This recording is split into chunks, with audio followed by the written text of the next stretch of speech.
세계적인 투자 전문가는 말했습니다.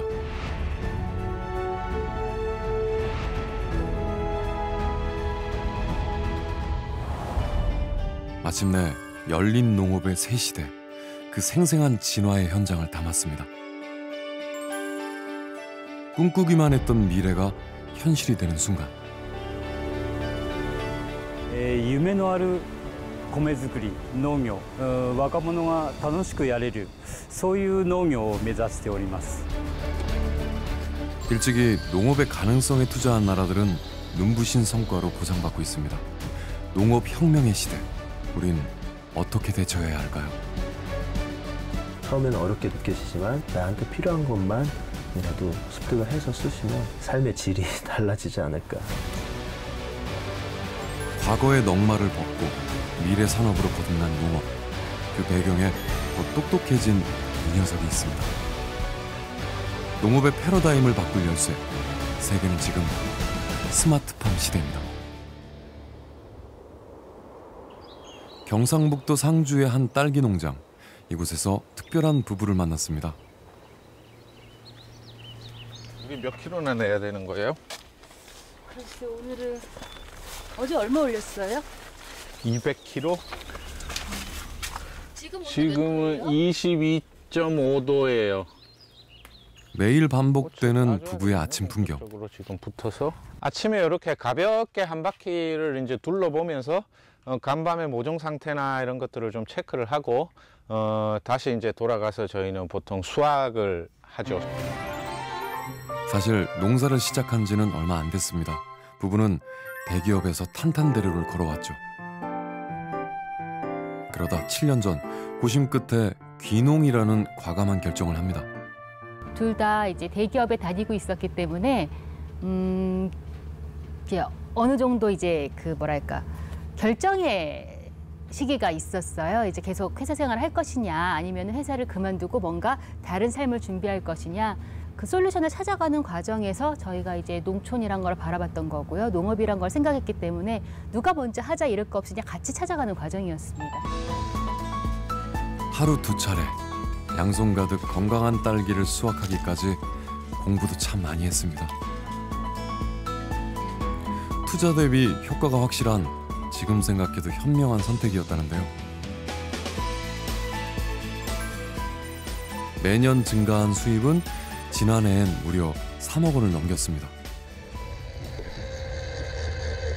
오후 2시, 하루 중 기온이 가장 높은 이 시각이 되면 딸기하우스의 천장을 닫습니다. 그런데 문을 닫는 사람이 안 보이네요. 저기 아무도 안 계세요? 아, 여기 계셨네요. 농장이 아닌 컴퓨터 앞인데요. 네, 여기는 저희 이제 작업장 겸 제가 우리 시설물의 상태를 확인할 수 있는 뭐 그런 공간입니다. 현재 온도, 일사량, 습도, 그다음에 비가 오는지 안 오는지, 풍향, 풍속이 어떻게 되는지 이런 기본적인 환경 조건의 데이터가 있고요. 지금은 굉장히 더운 시기이기 때문에 낮에 햇빛이 많을 때 커튼을 닫아주고 오후에 이제 좀 햇빛이 싸그라들면 그때 다시 커튼을 열어주는 형태로 조작을 하고 있습니다. 여기에 있는 재배 하우스는 모든 게 다 연동이 되어 있는 전자동 시스템입니다. 그렇습니다. 이곳은 첨단 정보통신 기술을 활용해 딸기 재배에 필요한 각종 데이터를 원격 자동으로 관리하는 스마트팜인데요.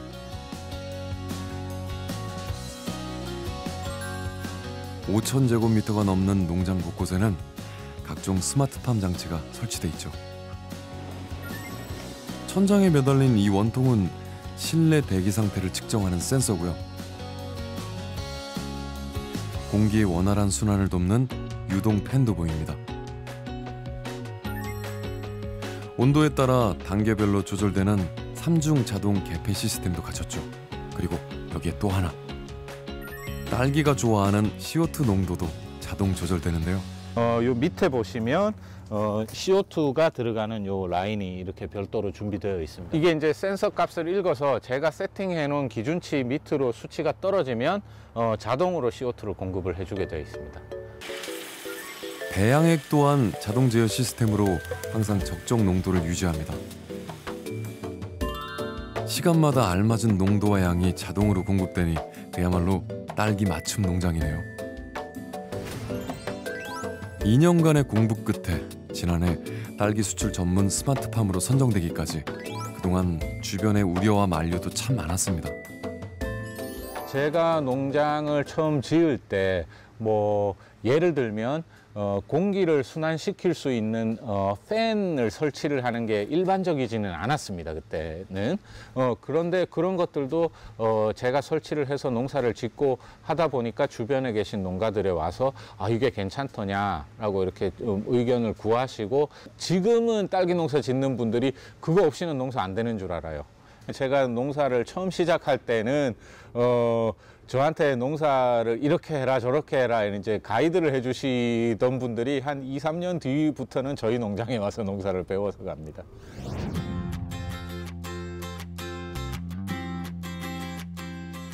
스마트팜은 시설 작물 재배에만 국한된 얘기가 아닙니다. 철원에서 2대째 낙농업을 이어가는 이곳은 스마트팜 도입 후 예전과는 180도 달라졌다는데요. 마침 밥 먹는 시간이었네요. 안녕. 신선한 우유 생산을 위해서 규칙적인 사료 공급은 필수. 녀석들의 엄마 김진숙 대표는 부모님이 젖소 10마리로 시작한 목장을 혼자 힘으로 90마리가 넘는 규모로 키워냈습니다. 낙농은 지금은 이제 거의 장치 산업이라고 말할 정도로 과거에 10마리, 20마리 짜던 그런 낙농은 이제 할 수가 없어요. 지난 2011년 50대 늦은 나이에 시작한 초보 농사꾼이지만 지역신문에 날 정도로 유명인이 됐습니다. 모두 스마트팜 도입 덕분이었죠. 창이 다 좁아서 이렇게 전부 커튼화가 되어 있어요. 비가 오면 강우 센서가 센서를 잡아서 자동으로 커튼을 내려줘요. 그러니까 과거에 그냥 비만 오면 뛰어나와서 한 20, 30개도 넘던 그 커튼을 손으로 올리고 또 비가 그치면 손으로 다 내리고 하던 거를 지금은 자동으로 올라가고 자동으로 내려옵니다. 스마트팜 덕을 본 게 이뿐만이 아닙니다. 소마다 운동량이나 건강 상태, 유량을 고려해 사료 양도 다르다는데요. 비결은 간단합니다. 여기 보시면 소들이 목걸이가 다 달려있죠? 요걸 급액이라고 그래요. 쉽게 말하면 컴퓨터로요. 내가 얘를 한 달에 사료를 5kg만 주세요 하면은 5kg를 설정을 해요. 그러면 얘가 요 안에 들어가면 5kg 이상은 안 나와요. 하루 종일 서 있어요. 또한 낙농업의 성패를 가르는 소의 발정 시기도 스마트팜 도입 후 정확하게 알 수 있다는데요. 여기 이제 스마트팜 발정 탐지기예요.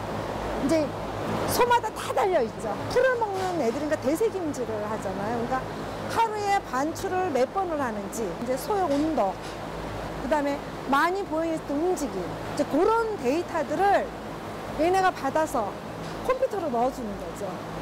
여기 보시면 발정 경고 떴죠? 2마리가 있다는 소리예요. 435번. 수정 날짜가 며칠인지, 귀에 달린 이 작은 칩이 수가 참 얼마나 똑똑하네요. 됐는지. 발정만 단순히 잡는 게 아니고 이렇게 건강까지. 이제 저희 집 같은 경우에는 저희 집에 그 진료하시는 원장님이 이 스마트팜 앱을 저희 집 걸 아예 저가 깔아드렸어요. 그러니까 굳이 저가 원장님한테 연락하지 않아도 원장님이 저희 목장에 스마트팜만 열어보시면 어떤 소가 수정이 필요한지, 어떤 소가 진료가 필요한지 원장님이 아시는 거죠. 목장에 다녀오자마자 김 대표님이 분주합니다. 짐이 한가득인 걸 보니 어디 멀리 가시나 봐요. 제가 다니고 있는 축산과에서 내일 졸업여행을 갑니다. 스마트팜이 없을 땐 저 여행 꿈도 못 꿨어요. 근데 이제 스마트팜을 어느 정도 1년 하고서부터는 많게는 1년에 한 5번 정도, 적게는 3회 이상 지금 현재 꾸준히 가고 싶은 여행, 견학 다 다니고 있습니다. 제가 정말 꿈꾸는 삶입니다. 그녀의 목장은 아버지 때와는 분명 달라졌습니다. 스마트팜이 있었기에 겁없이 제2의 인생을 시작할 수 있었죠. 하지만 시간이 흐를수록 안타까운 마음이 고개를 든다는데요. 발정 탐지기는 네덜란드 제품을 쓰고 있는데 그 기에 달린 요거 하나가 저희가 30만 원에 구입을 해요. 그러니까 60도 60개를 보시면 1,800만 원. 그러니까 총 드는 비용이 거의 2,800에서 3,000만 원 정도 돼요. 우리나라 저걸 못 만들어서 우리가 네덜란드제를 수입을 하고 있나요? 절대 아니죠. 데이터 기반이 없는 거예요. 저희가 데이터 기반이 없어서 외국 제품을 쓰는 거지 한국의 기술력이 없어서 저걸 만들지를 못해서 안 쓰는 게 아니에요. 쉽게 말하면 저희 집소 데이터가 지금 네덜란드로 가고 있습니다. 아직 낙농업 스마트팜 장비는 수입 제품이 대부분인 상황. 이 장비에 축적된 데이터 역시 외국으로 빠져나가고 있어서 국내 낙농업자들의 고민이 깊다고 합니다. 과거의 농업 경쟁력은 야, 저 농가는 어떤 시설을 갖고 있지? 어떤 장비를 갖고 있지? 또 어떤 기술을 갖고 있지? 이게 농업 경쟁력이 잣대였다면 이 스마트 농업이 되면서는요. 야, 저 농가는 어떤 인공지능 기술을 갖고 있지? 야, 저 농가는 어떤 빅데이터를 갖고 있지? 이렇게 그 농업의 경쟁력을 가름하는 잣대가 바뀌고 있다는 거죠.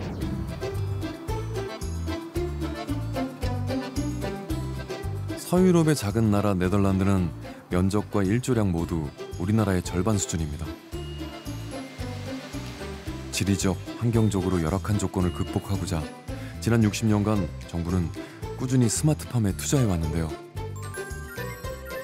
그 결과 전 세계 농식품 수출액이 미국 다음으로 높은 세계 2위의 농업 강국이 됐죠.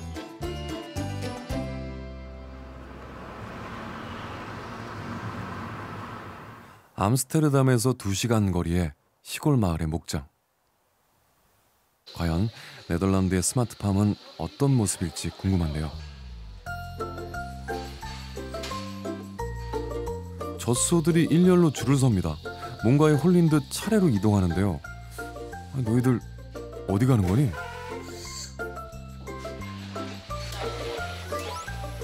알고 보니 사료로 유혹해 착유를 시작한 건데요. 자동으로 젖꼭지를 찾아 소독해서 착유까지 사람 손을 거치지 않고 일사천리로 진행됩니다. 게다가 생산량까지 증가하니 효자도 이런 효자가 없죠. 이렇게 자동으로 착유한 우유는 실시간 모니터링이 가능한데요. 2,000 liters more. We have now 10,500 liters milk per cow. 너 누구니? 예, 일명 푸시어 로봇으로 불리는 이 녀석은 옛날 SF 영화에나 나올 법한 비주얼이지만 수시로 오가며 소들이 먹기 좋게 여물을 밀어주는 일을 합니다. 덕분에 허리 굽힐 필요가 없죠. 작지만 강한 이 녀석은 24시간 목장을 누비며 바닥에 쌓인 소의 배설물을 청소하는데요. 이곳에선 대부분의 일을 로봇이 대신합니다. 단순 노동의 해방과 함께 데이터에 의한 체계적인 목장 운영도 가능해졌죠. Het gaat de hele dag door. Ze worden 3 keer gemolken. Voor je lichaam is het beter, je gestel. En de koeien varen er wel bij.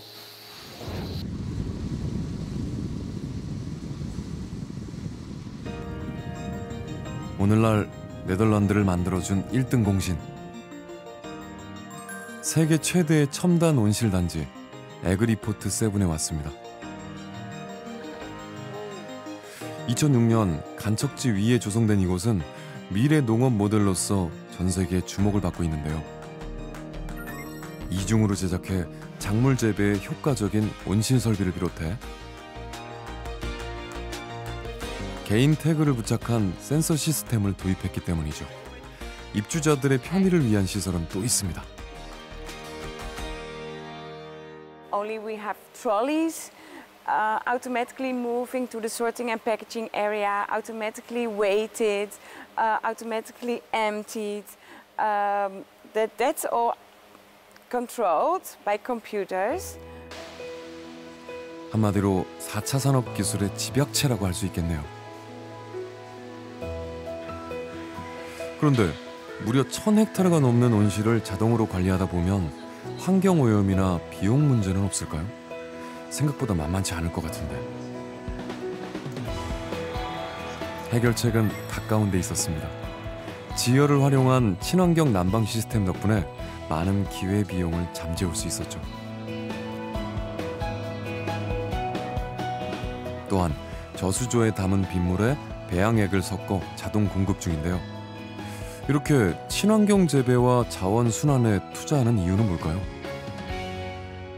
What you see in the Netherlands that the policy is changing in the direction of more emphasis on the environment and climate issues. Our minister has launched a vision which he calls a circular economy for agriculture. So this gives the Dutch policy a specific focus in the future, I think, on the environmental and the preservation of resources side. Yeah. 네덜란드는 환경을 지키면서도 농업 생산량은 압도적으로 높습니다. 토마토의 경우 우리의 10배 이상이죠. 스마트팜 기술 덕분에 농장의 규모가 커졌기 때문인데요. 우리보다 농가 수는 월등히 적지만 총 생산량은 2배나 높습니다. 열악한 자연환경을 스마트팜으로 극복한 거죠. 스마트팜의 가능성을 알아본 또 다른 나라. 일본은 대표적인 고령화 국가죠. 해마다 농촌 고령화로 몸살을 앓는 우리와 매우 닮아 있습니다.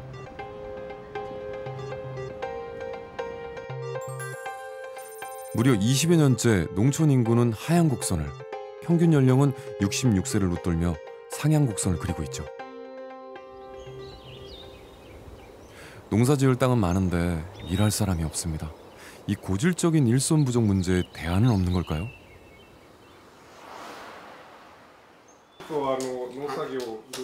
일본의 대표 농기계 제조사인 이곳은 최근 기존 제품에서 벗어난 연구가 한창입니다. 今現在ワタラスがついている圃場は、ここら辺についてますんで、今現在の水位が 4.5 センチの水がありますよと。で水温的には今現在 25.5 度、水が取り込むとこのシャッターは閉まってますというデータです。この田んぼは乾いているとか水があふれているとかそういう心配をしなくても、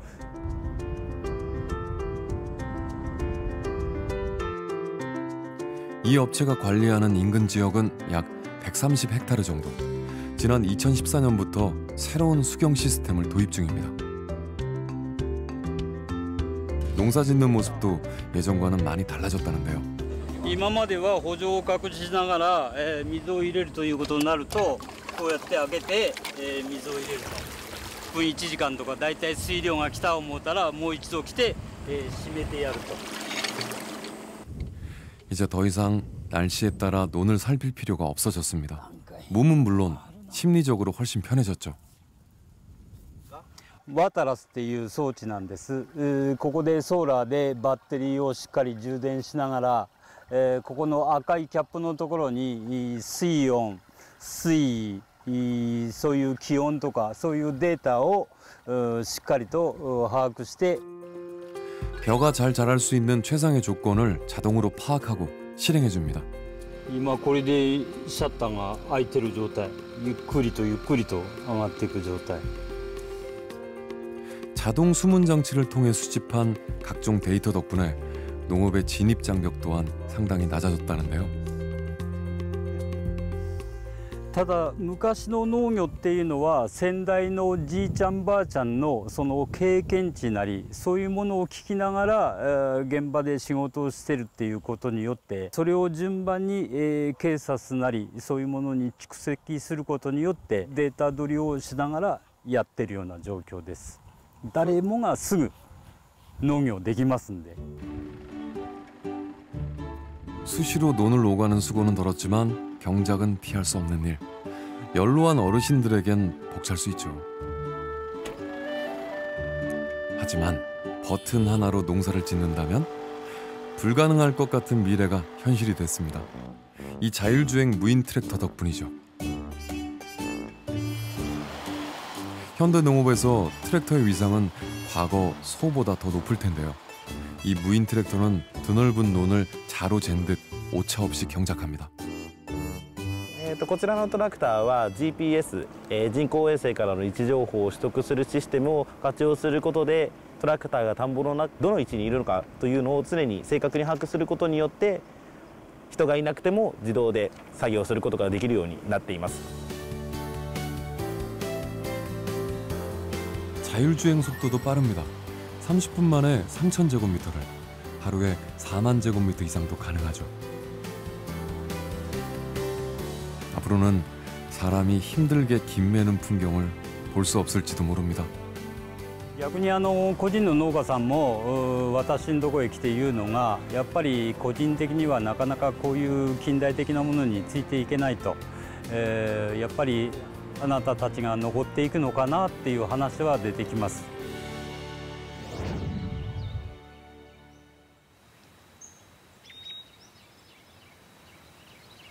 벌써 19년째 토마토 농장을 운영하는 켄지 씨를 만났습니다. 베테랑 농사꾼인 그도 최근 스마트팜을 만나면서 일하기가 훨씬 수월해졌다는데요. そうですね、収量的にはだいぶ栽培技術の方も向上してますので、若干ではありますけれども少しずつ増えているような感じではあります。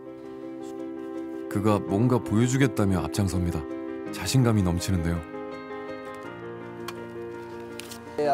各種センサーですね、温湿度、光線量、CO2 濃度、放射、あと結露ですか、そういった情報です。 농사를 지으며 병충해를 피하려면 단연간 쌓은 경험을 바탕으로 한 일종의 노하우가 필수였습니다. 하지만 그 부작용도 많았죠. 今までは病害予測の機能がなかったので、自分の感覚、勘っていいますか、そういうもので判断するしかなかったので、後手に回ってしまって、病気を蔓延させてしまったりっていうような感じで収量の方が大幅に減ってしまったりっていうような現象でした。はい。 이 농장의 센서는 AI 기술을 활용해 병충해 예방이 가능하다는데요. 次が感染リスクですね、肺ロカビ病とハビ病なんですけども、これも危険度が低中高って3段階あるんですけど、今は低の状態なんで、ほとんど病気の心配はないというような感じですね。 건전지를 넣어 걸어두기만 하면 설치가 되니 정말 간편하죠. 세대를 넘어 함께할 수 있는 농업. 켄지 씨는 스마트팜에서 답을 찾았습니다. うちもですね、息子の方が3月から就農してトマト作りの方を一緒に始まったんですけど、息子に教えてなかったこともですね、過去のデータを息子が自分なりに見てですね、この時期に親父はこんな管理してたんだなっていうことが分かるので、息子にとっても私にとっても、プランテクトのデータがあれば自分の思うように、栽培できるというそういう利点がありますよね。 늙어버린 농촌의 일손부족 해결. 일본 정부는 인공지능, 정보통신기술, 로봇, 사물 인터넷 등을 활용한 스마트팜에서 해법을 모색하고 있습니다. 실제로 일본의 스마트팜 시장은 꾸준히 증가해 2023년엔 2배를 훌쩍 넘을 것으로 예상되는데요. 農作業っていうのは、日本人のその一つの頭の中でやはりきつい、汚い、それから危険という我々 3K と呼んでるんですけども、で我々スマート農業によってですね、やっぱり農業が儲かる、魅力的なビジネスにしなきゃいかんと、そういうふうに思ってるんですね。で、これがこうすることで、若い人が参入して農業が持続的なそのループを回っていくと。 전 세대를 아우를 수 있는 미래 산업으로서의 도약. 농업 선진국들이 지속적으로 스마트팜에 투자하는 이유가 바로 여기에 있습니다. 시설원의 분야에서는 네덜란드, 이스라엘, 일본이 ICT 기술을 활용하여 스마트팜을 상용화하는 단계까지 와 있습니다. 우리나라도 2022년까지 스마트팜이 경제성을 확보하여 상용화될 수 있도록 최선을 다하고 있습니다.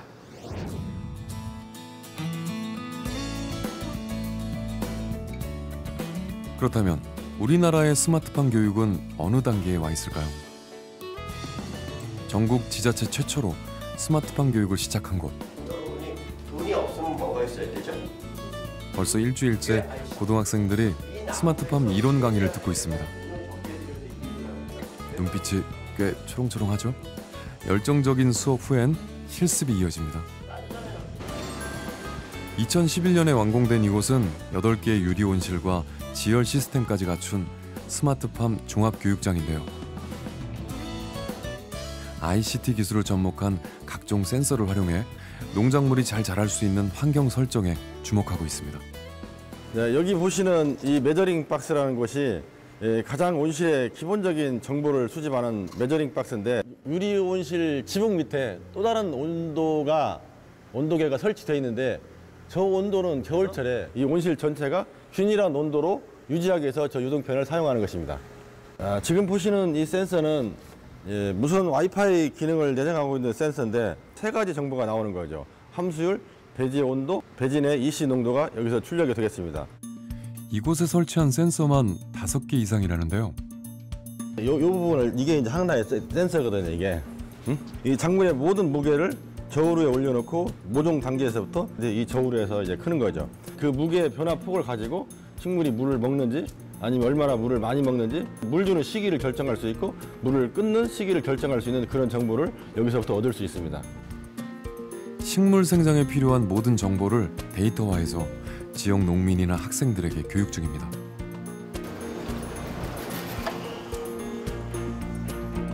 작물별로 환경 제어가 필요한 요소도 다르죠. 이곳에서는 무엇보다 조명이 핵심, 낮과 밤 시간을 인위적으로 조절하는 건데요. 국화가 자라는 데 필요한 다른 요소보다 시간에 집중하는 이유, 무엇 때문일까요? 개화 시기를 조절하기 위해서 이런 장비가 이제 필요한 거죠, 이제.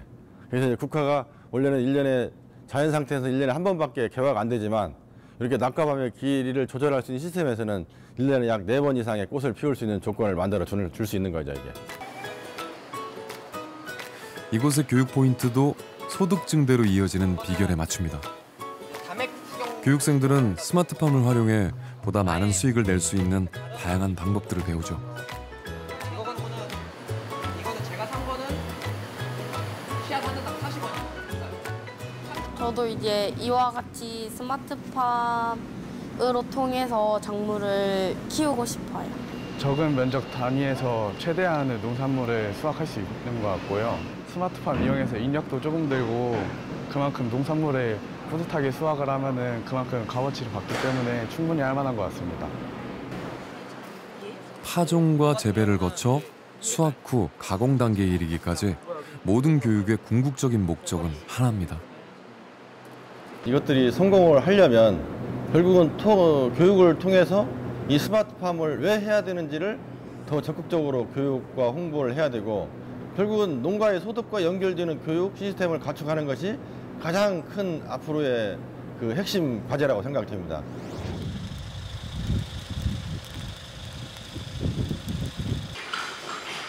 농업의 변화를 요구하는 시대, 그 속에서 기회를 포착한 사람이 있습니다. 이곳의 대표 김민수 씨는 아버지의 뒤를 이어 일찌감치 버섯 농사의 길로 뛰어들었습니다.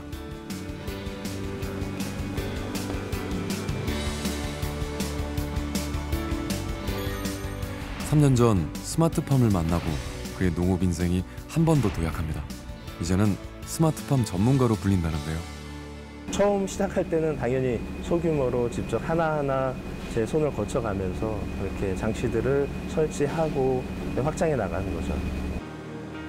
이렇게 늘어난 기계만 60여 대, 미래를 위한 과감한 투자였습니다. 총 43개의 버섯 재배장은 온습도, CO2, 냉난방과 가습까지 모두 원격으로 제어가 가능합니다.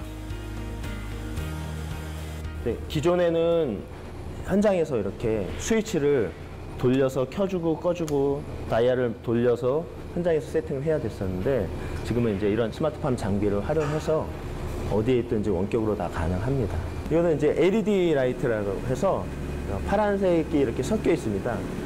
버섯이 좋아하는 색깔을 섞어서 빛의 밝기를 제가 원하는 대로 단계별로 나눠서 컨트롤할 수가 있습니다. 제가 밝기를 지금 9단계로 되어 있는 거를 약 한 2단계 정도로 바꿔볼게요. 버섯의 생장 속도에 따라 빛의 밝기도 달라집니다. 다시 밝기를 원래대로 밝게 해보겠습니다. 그에게 스마트팜은 이제 필수라는데요. 제가 해외 출장도 자주 가는데 해외 출장을 가더라도 하루에 수차례 필요에 의하면 또 제어도 하면서 이렇게 버섯을 관찰하고 키우고 있죠. 기존의 장치들은 주기적인 업그레이드로 발전을 거듭하고 있죠. 그리고 여기 그의 비밀 병기가 있습니다.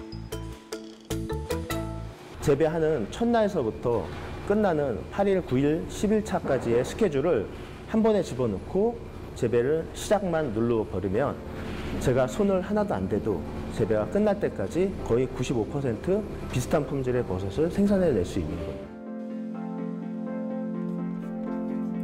농장에 설치된 80여 대의 CCTV를 통해 버섯의 상태를 확인하고 수시로 필요한 데이터 값을 조정합니다. 크게 달라진 점이라고 얘기하면 너무 편리해졌죠. 두 번째는 이제 재배 실패, 이제 오류에 대한 그런 실패, 그런 것들이 거의 90% 미만 줄어들지 않았나. 그러니까 스마트팜을 도입을 해서 조금 더 체계적이고 과학적인 그러한 농법을 축적을 하고 스스로 연구를 해서 오늘날 이제 제 농장이 이렇게 만들어진 것 같습니다. 현재의 기술력을 갖추기까지 남모를 노력이 필요했습니다. 그 노력은 연매출 33억이라는 큰 숫자로 보상받았죠. 젊은 농업인은 오늘도 스마트팜에서 새로운 내일을 찾고 있습니다.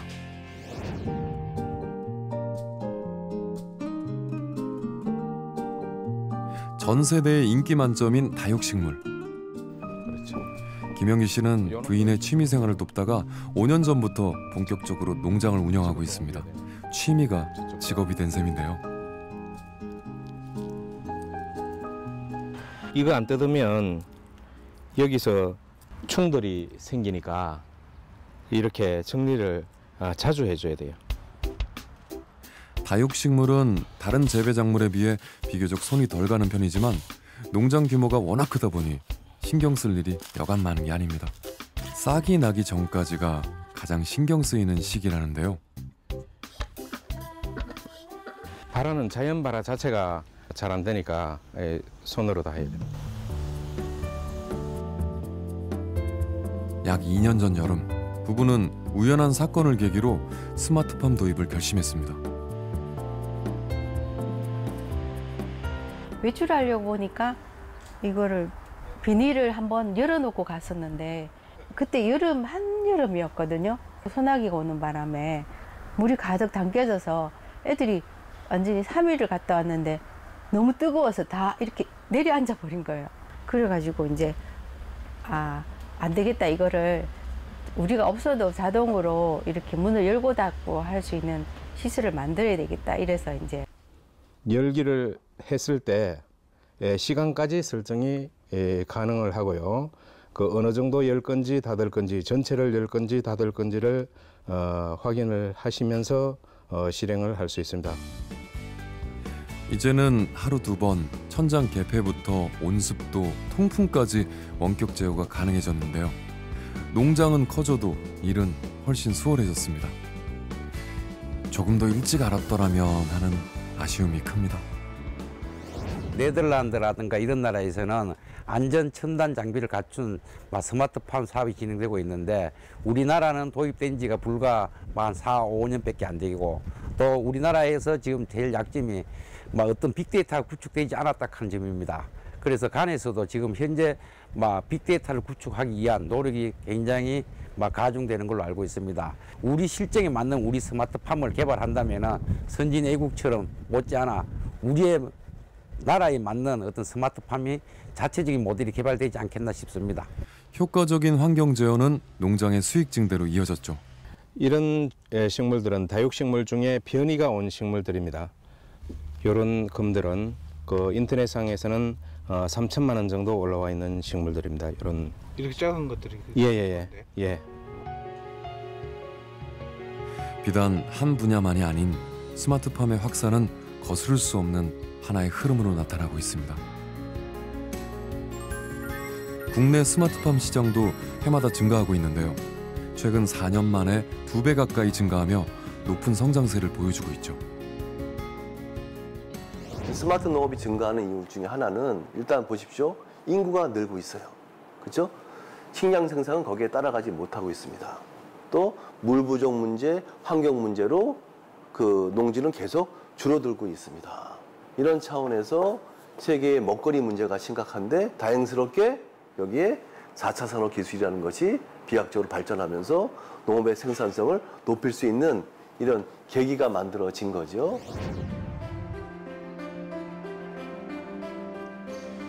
먹거리 부재에 대한 고민은 기후 환경에 영향을 전혀 받지 않는 식물 공장의 발전으로 이어집니다.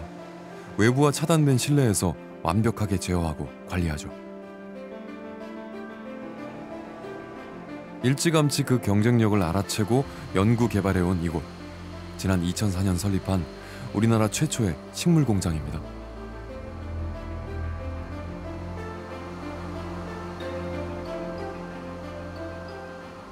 네, 여기는 이제 식물 공장이라는 곳으로 외부와 차단이 되어 있는 시설 안에서 식물을 자랄 수 있는 환경을 인위적으로 조절해서 식물을 키우는 시스템입니다. 주로 저희는 엽채류랑 허브류, 어린 채소를 포함해서 총 10가지 정도를 재배를 하고 있습니다. 이곳엔 사람의 노동력이 거의 필요하지 않습니다. 로봇 트레이가 알아서 재배 상태에 따라 위치를 옮겨주거든요. 또한 수경 재배법으로 미세먼지나 토양 오염에서도 자유롭습니다. 태양 대신 LED 조명으로 광원을 공급합니다. 식물 종류에 따라 최적의 광원으로 바꿀 수 있죠. 질은 물론 양에서도 노지 재배에 비해 엄청난 차이를 보이는데요. 저희가 파종부터 소화까지 이제 수확하는 기간이 약 37일에서 39일 정도가 소요되기 때문에 노지에 비해 한 2~3배 정도 단축이 될 수 있고요. 한 단이 아니고 여러 단으로 다단 재배를 하기 때문에 그만큼 면적도 늘어난다고 보실 수가 있습니다. 식물 공장 불모지나 다름없었던 당시 한국에서 쉽지 않은 도전을 한 이유는 무엇이었을까요? 대한민국은 사시사철 그 사계절이 뚜렷하지 않습니까? 근데 해보니까 그 여름철 혹서기 그리고 겨울철 혹한기 때 1년에 약 한 5개월 정도 그때 채소 재배가 잘 안 됩니다. 가격은 폭등하고 공급은 잘 안 되고 이 채소를 안정적으로 생산하기 위한 방법이 없을까 고민을 하다가 10년 전에 식물공장이라는 카테고리를 발견하게 됐고 그때부터 연구 개발을 하면서 지금까지 오게 됐습니다. 완벽하게 제어된 환경에서 생산한 채소는 수확에서 그치지 않고 샐러드 완제품으로 가공하는데요. 이렇게 또 한 번 부가가치를 올렸죠. 덕분에 지난 2004년 설립 첫 해 매출 17억에서 지난해엔 무려 440억으로 눈부신 성장을 이뤘습니다.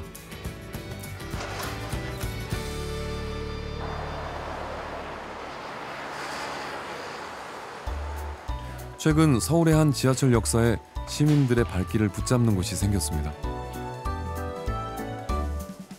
지난 5월 문을 연 소형 식물 공장입니다. 시민들은 이곳에서 재배한 식물을 육안으로 확인하고 샐러드 자판기에서 직접 구매할 수 있는데요. 반응이 뜨겁습니다.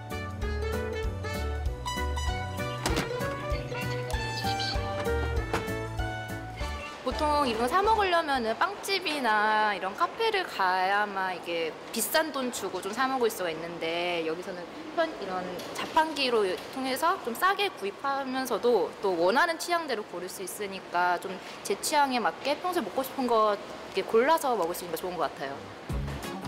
이곳에서 생산되는 채소만 한 달 평균 150kg. 스마트팜은 더 이상 먼 미래의 이야기가 아닙니다. 빈상가나 유휴 공간을 활용한 식물 공장은 이미 도심으로 들어오고 있습니다. 그럼 도심의 스마트팜이 건설이 되게 되면 로컬 푸드 개념으로 바로 그 근거리에서 소비가 되기 때문에 유통 경로가 줄어들게 됩니다. 그러면 CO2 발생량도 줄어들고 또 중간에 뭐 마진이라든지 그런 것들이 줄어들기 때문에 소비자들도 더 저렴한 가격으로 그 소비를 할 수 있어서 양쪽이 좋은 방법이라고 생각을 합니다.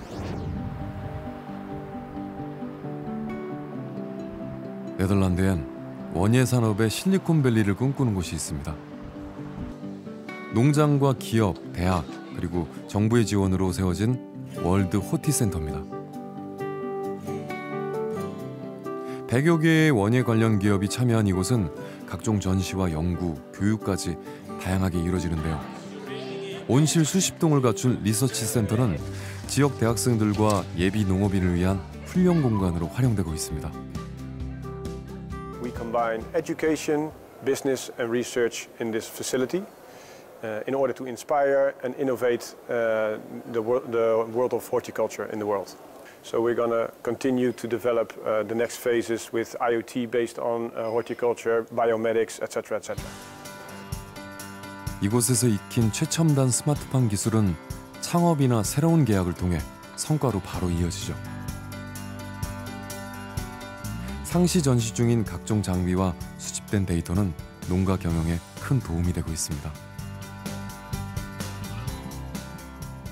우리나라는 조금 교육이 대학은 대학별로 이루어지고 있고 또 농민교육은 농민교육대로 이루어지고 있고 이렇게 조금 분산돼 가지고 이루어지고 있다는 느낌이 듭니다. 이런 것들이 함께 어우러져서 연구 실증이 학생들하고도 이루어지고 있고 그것이 교육 차원에서도 같이 어우러지고 또 외국의 선진 그 교육 과정들을 또 과감하게 도입을 해서 진짜 청년 농부들이 자기가 꿈을 단시간 내에 펼칠 수 있도록 체계적인 교육이 좀 되었으면 좋겠다 하는 그런 바람을 가져봅니다.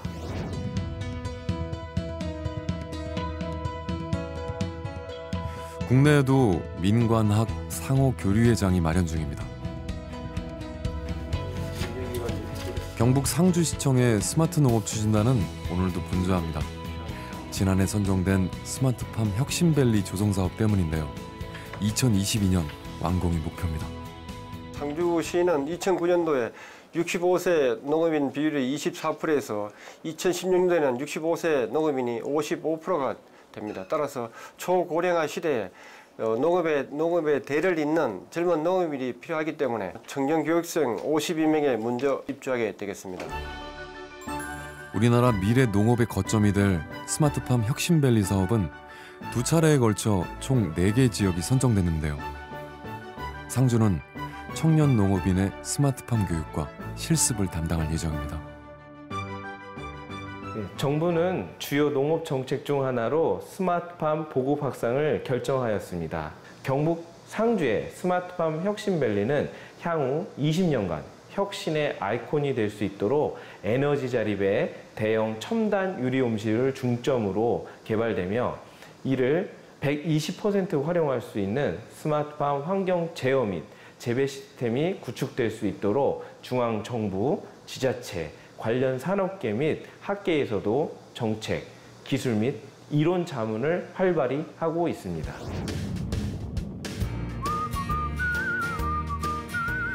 전국 백다다기 오이 시장의 70% 이상을 생산하는 경북 상주. 오이의 고장답게 빛깔부터 영롱한데요. 토마토, 파프리카와 더불어 고소득 작물로 꼽히는 오이. 그만큼 자본 기술의 진입 장벽이 높은 분야로 유명하죠.